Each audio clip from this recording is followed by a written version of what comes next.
Bom dia, boa tarde, querido irmão, querida irmã. Sou o padre Frei Inácio José, pároco da paróquia de Nossa Senhora das Mercês, Arquidiocese de Belo Horizonte, mestre em Teologia Bíblica pela Faculdade Jesuíta de Filosofia e Teologia. Seja bem-vindo, seja bem-vindo ao nosso canal Palavras de Redenção. Seja bem-vindo, seja bem-vinda ao nosso programa O Pão da Palavra, no qual nós meditamos a Palavra de Deus proclamada neste domingo. Sou o autor e escritor do livro A Misericórdia como Caminho de Salvação, um estudo aprofundado acerca do texto do juízo final a partir da análise narrativa, que você pode adquirir pela editora Dialética. É o meu trabalho de conclusão de curso do mestrado em Teologia Bíblica. Pois tudo bem. Nós estamos celebrando o 11º domingo do tempo comum, e nós temos como palavra de Deus Êxodo, capítulo 19, versículo 2 a 6, Romanos, capítulo 5, versículo 6 a 11, e Mateus, capítulo 9, versículo 36 ao capítulo 10, versículo 8. Vamos meditar com alegria a santa palavra de Deus.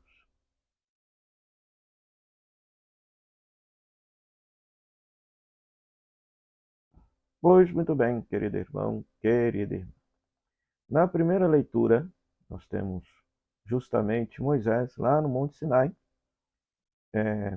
antes de receber as tábuas da lei, propriamente dita, dizendo ao povo de Israel que esse povo de Israel foi escolhido por Deus para ser uma nação santa, para ser um povo de sacerdotes, e que eles devem seguir os preceitos da lei de Deus. E desta maneira, seguindo os preceitos da lei de Deus, esse povo viverá a aliança e o pacto com o Deus que acabou de libertá-los da escravidão do Egito.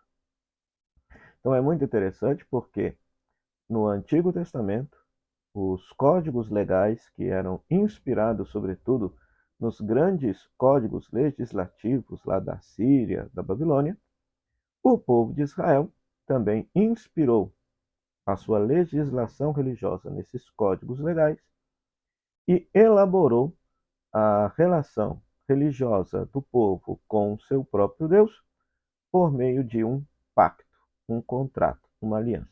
Se eles são fiéis aos mandamentos, Deus, enquanto Senhor do povo, permanece fiel à sua aliança, ao seu contrato e tem a obrigação de defender e proteger o povo.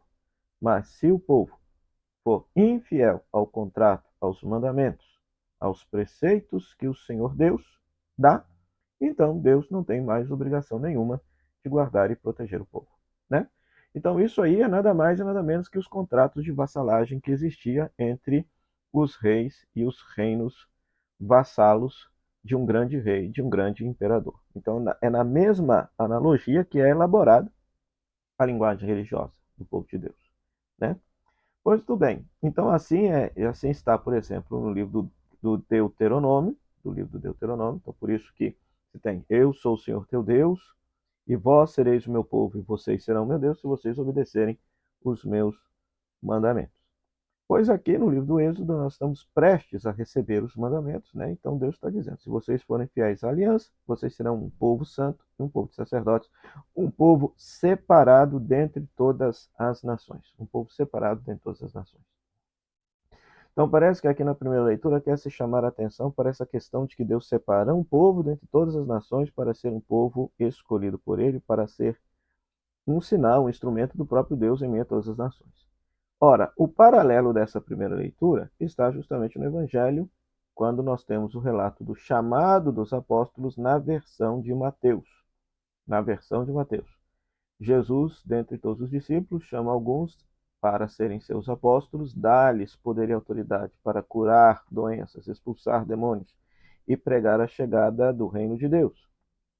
É preciso ter muito cuidado com esse texto aqui, por quê? Porque nele tem traços particulares da igreja de Mateus, quando, por exemplo, Jesus diz que eles não devem ir em terras de samaritanos, devem ir apenas às ovelhas perdidas da casa de Israel. Por quê?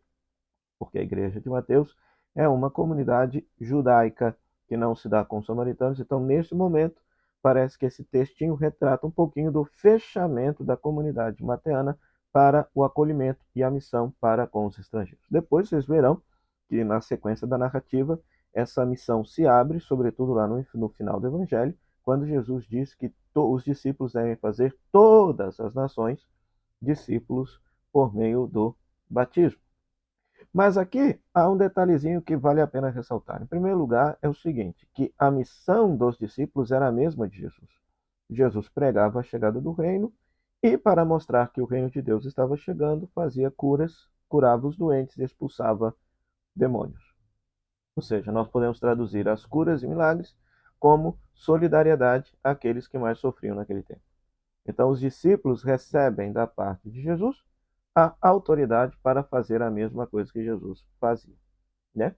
Então, se você pensa, então, portanto, que Jesus é a nossa aliança com Deus, então a nossa aliança não é propriamente dita uma pessoa, somos chamados a configurar a nossa vida, a vida de uma pessoa, que é a pessoa de Jesus, então nós podemos afirmar que se hoje nós cuidarmos daqueles que sofrem, os doentes, pobres, oprimidos, se nós libertamos as pessoas daquilo que é mal na vida delas, daquilo que as escraviza no mal e que as faz perder a sua dignidade humana, portanto, estaríamos vivenciando a nossa aliança, o nosso pacto, o nosso contrato com Deus, o nosso pacto, nossa amizade, nossa comunhão com Jesus, né?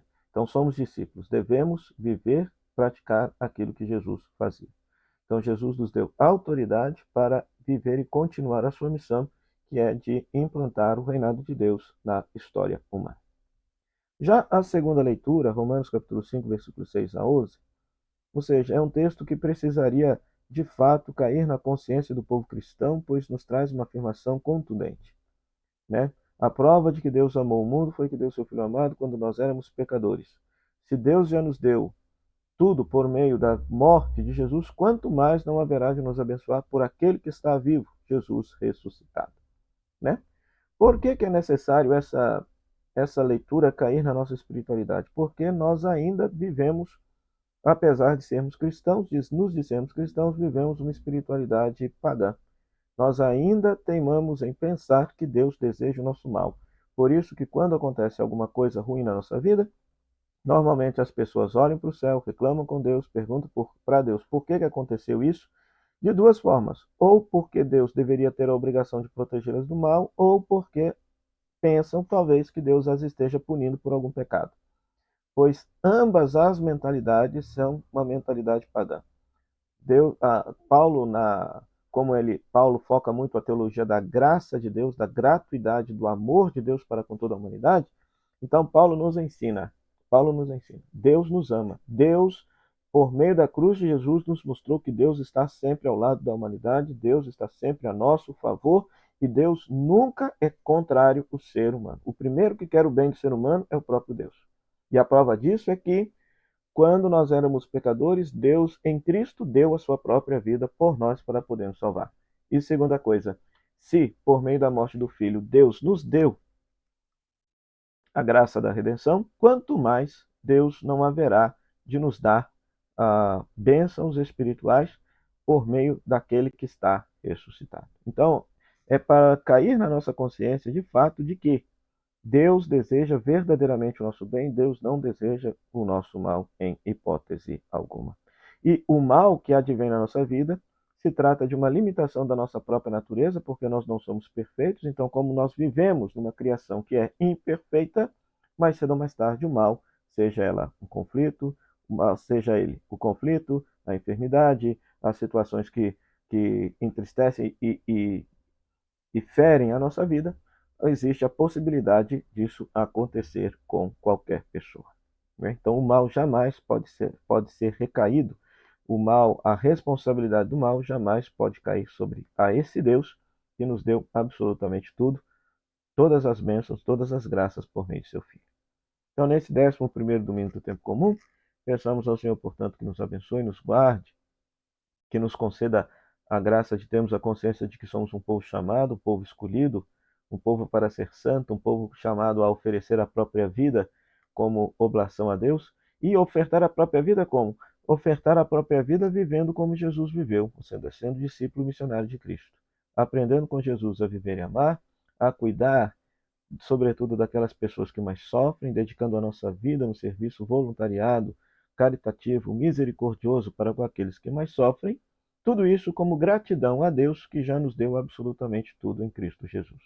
Se Deus é por nós, quem será contra nós? Deus já nos deu tudo por meio de seu Filho e demonstrou seu inigualável e infinito amor por cada um de nós, quando gratuitamente oferece seu Filho para ser o nosso Salvador. Então peçamos ao Pai do Céu que possa nos abençoar e nos vocacionar. O Senhor esteja convosco, Ele está no meio de nós. Que a bênção de Deus Todo-Poderoso, Ele que é Pai, Filho e Espírito Santo, desça sobre você e sobre sua família e permaneça para sempre. Amém. O meu muito obrigado à Rádio Comunidade FM por esse espaço que nos cede para pregar a palavra de Deus, a Web Rádio Nossa Mãe de Birité, por ser nossa parceira na evangelização, e a você, querido rádio ouvinte internauta, pela sua audiência. Se é a primeira vez que você está passando aqui nesse canal, deixe o seu like, se inscreva, ative as notificações e compartilhe com todos aqueles que gostam de meditar com profundidade, com maturidade, a palavra de Deus. Até o próximo programa, o Pão da Palavra, se Deus quiser. Tchau, tchau.